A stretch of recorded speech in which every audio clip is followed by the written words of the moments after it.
할렐루야. 아멘.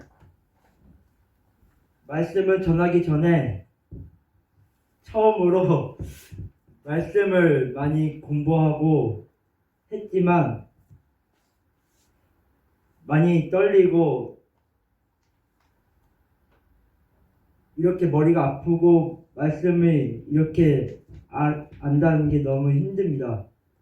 태평아 목사님과 오늘 10시에서 11시 사이에 스터디 카페를 가가지고 그때부터 3시 몇 분까지 공부를 했지만 계속 읽고 했지만 많이 떨리고 모자랄 거라고 생각합니다. 이렇게 잘 발표하고 간도사 시험을 잘 보도록 하겠습니다. 아멘. 제가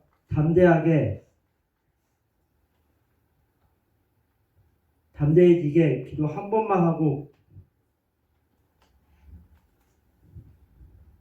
예배를 드리겠습니다. 주님 사랑합니다. 한 번 부르시고 기도하겠습니다. 주님 사랑합니다. 아버지 도와주시옵소서. 우리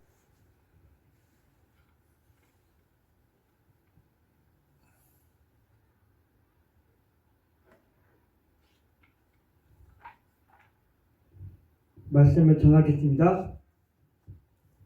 먼저 서론부터 읽겠습니다. 오늘 본문의 6절에 제자들은 말씀이 이렇게 어려우니 누가 알아들을 수 있겠느냐고 얘기합니다. 예수님께서 어떤 말씀을 하셨고 제자들은 어떤 말씀이 어려웠는 알려면 6장 1절의 사건부터 보아야 합니다. 요한복음 6장은 떡의 장이라고 불립니다. 보리떡 5개와 물고기 2마리로 5,000명을 먹이신 놀라운 표적이 기록되어 있기 때문입니다. 그 기적의 현장에서 군종을 열광했습니다. 그들은 예수님을 억지로 붙들어 임금 삼으려고 했습니다. 왜입니까?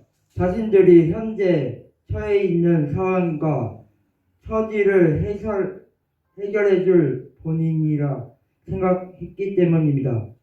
로마의 통치에서 벗어나게 해주고 로마의 재앙에서 새로운 나라를 세워줄 다윗 같은 왕, 모세와 같은 왕을 원했기 때문입니다.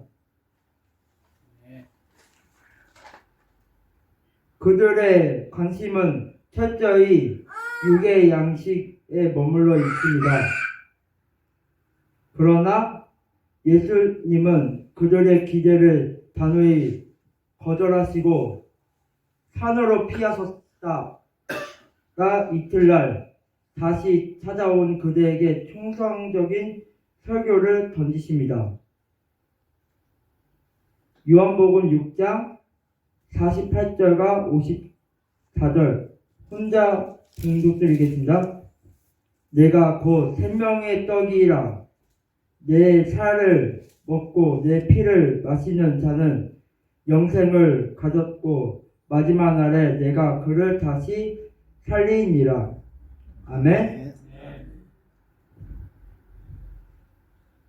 내가 곧 생명의 떡이다. 내 살을 먹고 내 피를 마셔야 영생을 얻는다는 말씀입니다. 이 말씀은 당시 유대인들에게는 신선모독적이었고 심지어 예수님을 따르던 제자들에게조차 이해되지 않았습니다.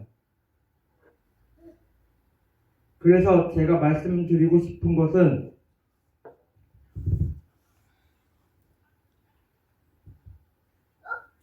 하나님의 말씀은 우리의 양식이고 우리의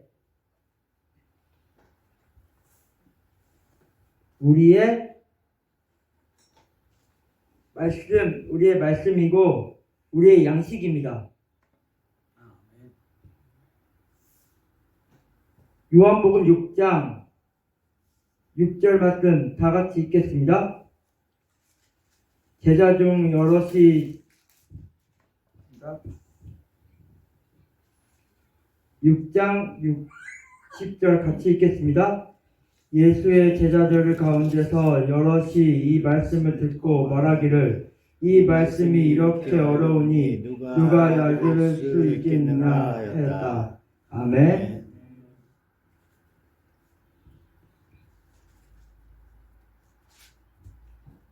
예수님께서 제자들한테 말씀이 어려워서 들을 자가 없다고 합니다.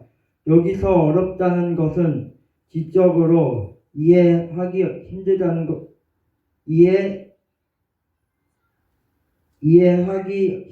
뜻이 아니라 받아들이기에 거북하고 가혹하다는 거부감을 뜻합니다. 우리가 모른다는 게 아니라 우리가 들어도 우리의 양식이 안 되는 것은 그거는 우리가 받아들일 수가 없습니다. 그래서 우리는 말씀을 많이 봐야 되고 그 말씀대로 살아야 되고 말씀과 찬양과 기도로 하나님의 뜻을 따라가야 됩니다.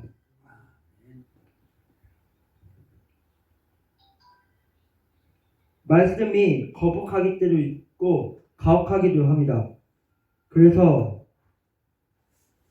우리는 말씀을 보면서 경험을 많이 쌓아야 되고 그 말씀을 전하고 우리의 음식으로 받아들여야 됩니다. 아멘. 오늘 본문을 통해서 우리는 예수의 영, 생명의 의미를 알고자 합니다. 과연 무엇이 우리를 살리는 것이고 우리가 붙들어야 할 진짜 생명이 무엇인지 살펴보겠습니다.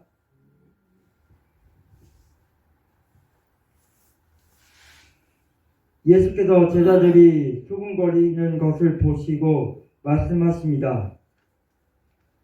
요한복음 6장 63절 말씀 혼자 읽겠습니다. 살리는 것은 영이니 육은 무익하니라.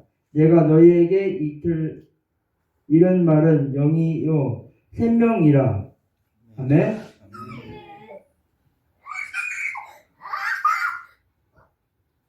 요한복음 6장 63절 말씀은 우리의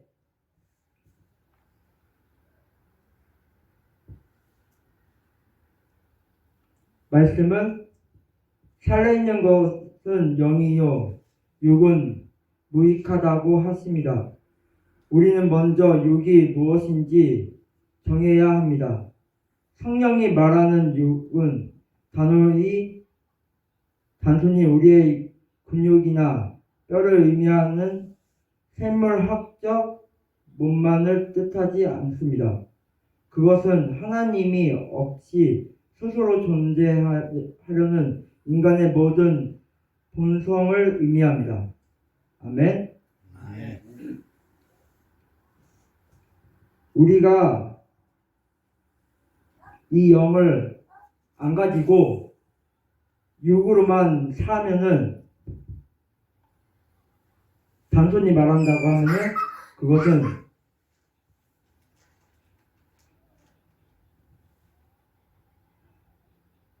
우리가 스스로 존재하지 않고 우리가 죽은 것입니다. 그래서 제가 얘기하고 싶은 말은 하나님의 영은 말씀입니다. 그 말씀을 받아들여서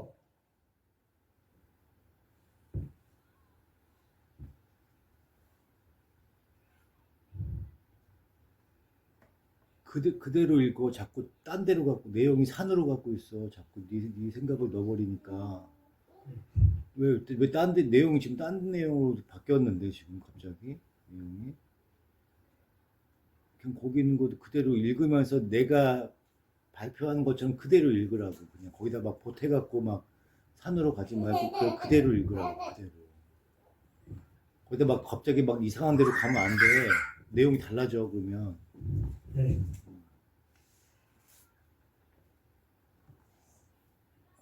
예수님께서는 우리를 구원하러 오신 것인데 사람들은 오병이어의 기적을 보며 배부름만을 계산하고 눈에 보이는 병, 고침, 경제적 번역만을 추구했습니다.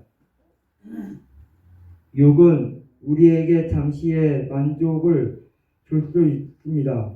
그러나 욕은 결코 우리를 살릴 수는 없습니다.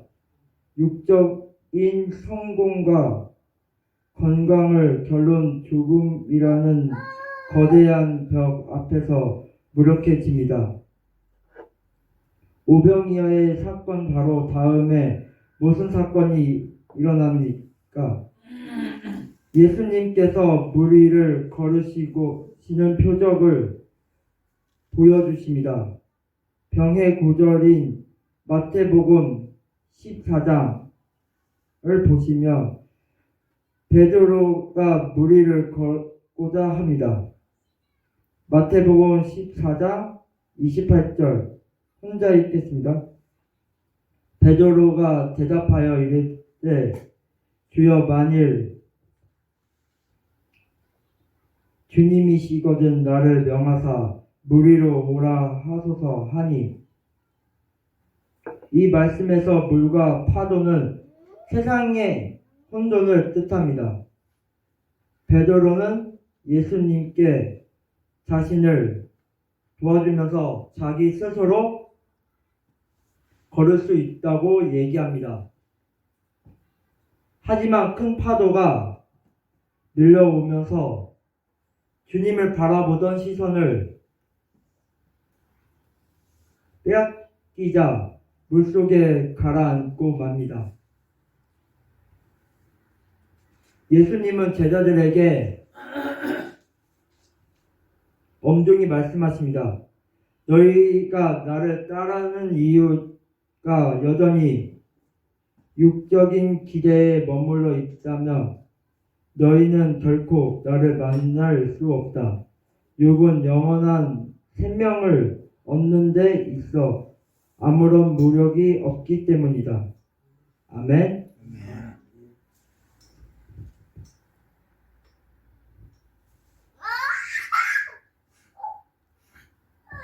우리를 진정으로 살리는 것은 영입니다. 여기서 영은 곧 성령을 의미합니다. 창세에서 흙으로 비춰진 인간에게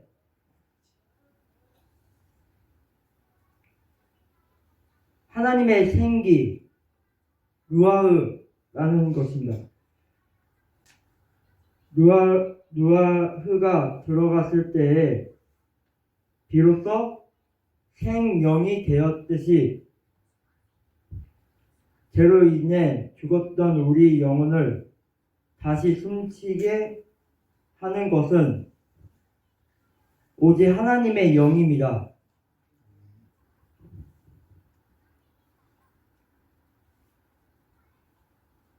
예수님은 당시의 존재 자체가 영의 통로임을 밝히십니다.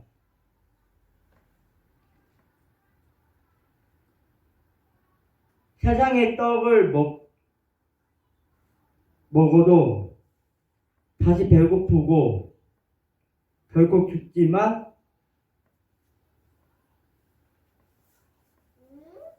예수의 영을 소유한 사람들은 소유한 자는 죽어도 살고 영원히 목마르지 않다고 말씀하십니다. 생명을 소유하게 됩니다. 이것이 기독교의 신비입니다. 그렇다면 우리는 보이지 않는 영을 어떻게 소유하고 경험할 수 있습니까? 예수님은 말씀이십니다. 우리가 말씀을 보고 그것이 영이라고 합니다. 내가 너희에게 이른 말은 영이요 생명이라.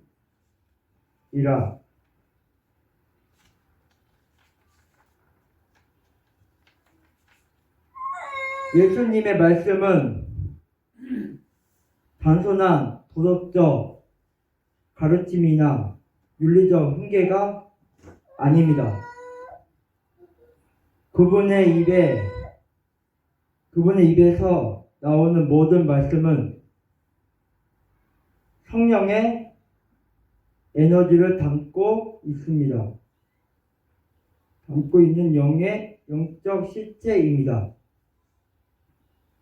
우리가 하나님의 말씀을 읽고 들을 때 단순히 지식이 듣는 것이 아니라 가슴이 뜨거워지고 삶의 태도가 변하는 이유는 그 말씀이 영이기 때문입니다.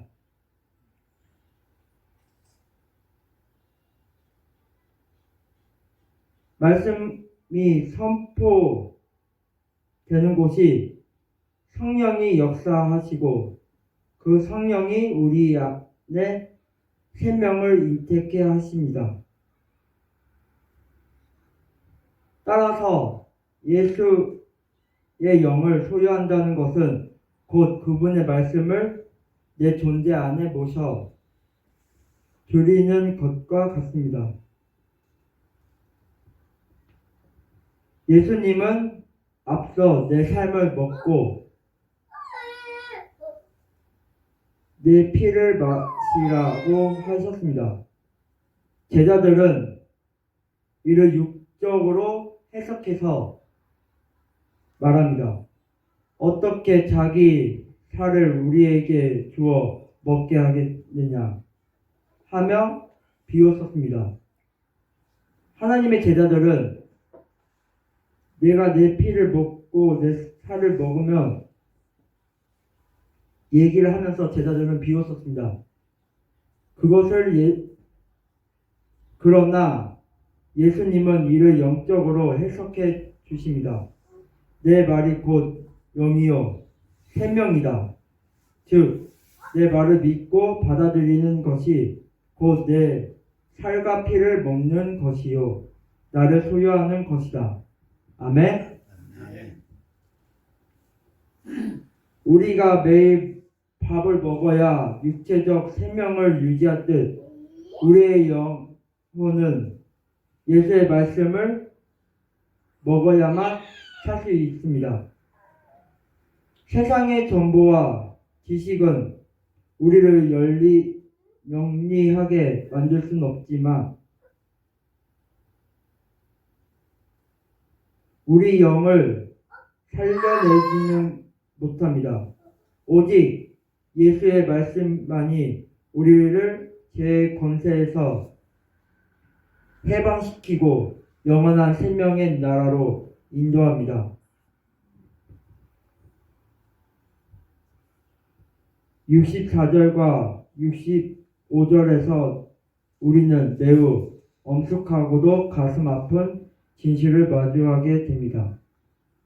예수님 곁에서 수많은 기적을 보고 그분의 육성을 직접 들었음에도 불구하고 믿지 않는 자들이 있었다는 사실입니다. 다같이 요한복음 6장 64절부터 65절 말씀 다같이 읽겠습니다. 그러나 너희 가운데는 믿지 않는 사람들이 있다. 처음부터 예수께서는 믿지 않는 사람이 누구이며 자기를 넘겨줄 사람이 누구인지를 알고 계셨던 것이다. 예수께서 또 말씀하셨다. 그러므로 내가 너희에게 이르기를 아버지께서 허락하여 주신 사람이 아니고는 아무도 나에게로 올 수 없다고 말한 것이다. 아멘.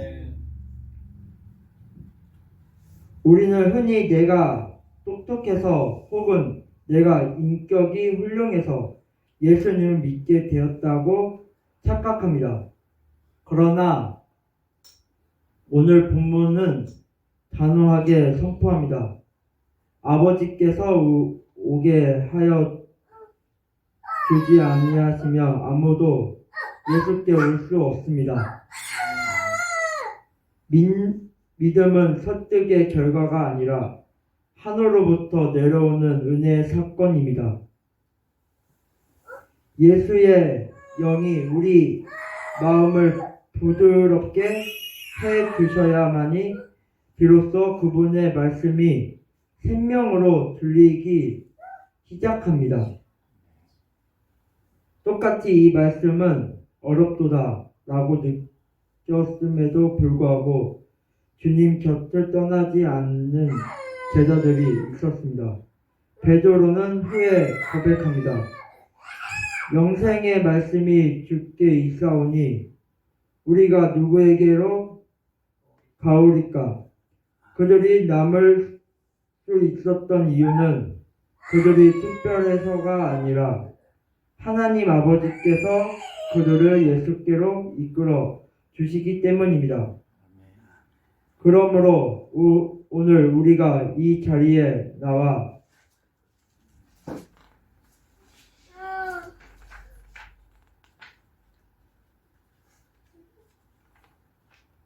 예수의 이름을 부르고 그분의 말씀을 생명으로 고백하고 있다는 것은 내 인생 최대의 기적이자 축복임을 기억해야 합니다.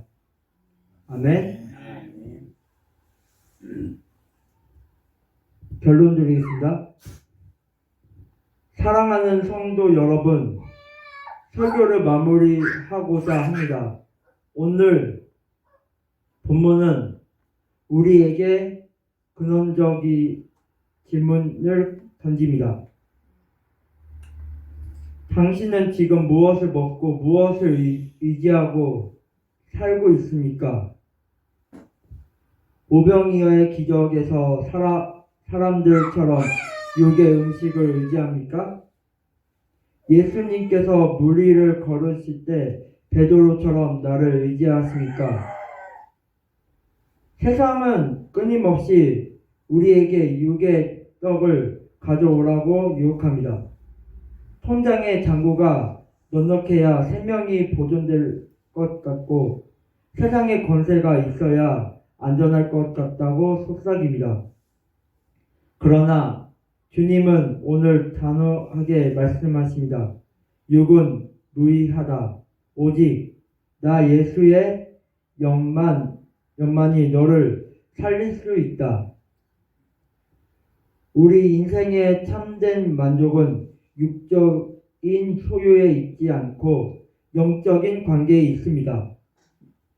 예수의 말씀이 내 안에 들어와 영이 되고 생명이 될 때 우리는 비로소 환경을 초월하는 평안을 누릴 수 있습니다. 죽음 앞에서도 당당할 수 있는 이유는 우리 안에 이미 영원한 생명이 시작되었기 때문입니다. 오늘 이 시간 우리의 기도가 바뀌길 원합니다. 주님, 내 육적인 배고픔을 채우소서라는 기도에 머물지 마십시오. 대신 주님의 영의 눈을 열어 주옵소서. 주님의 말씀이 내 영혼의 실제적인 양식이 되게 하시고 예수의 영으로 충만하게 하셔서 어떤 시련 속에서도 생명력 넘치는 삶을 살게 하옵소서라고 간구하시오. 예수의 영이 여러분의 삶을 지배할 때 여러분은 더 이상 세상의 결핍 때문에 절망하지 않을 것입니다. 여러분 안에 계신 생명의 주님이 날마다 새로운 힘을 공급해 주실 것입니다.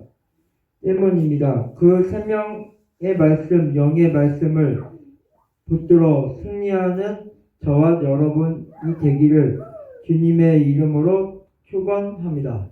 아멘.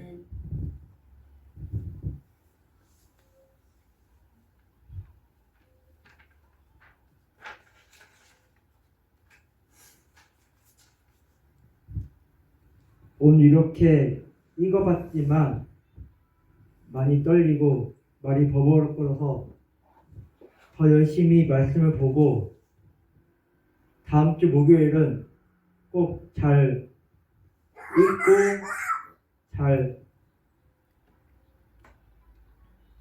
열심히 해서 간도사에 합격되어 말씀을 더 많이 배워서 전하겠습니다. 네.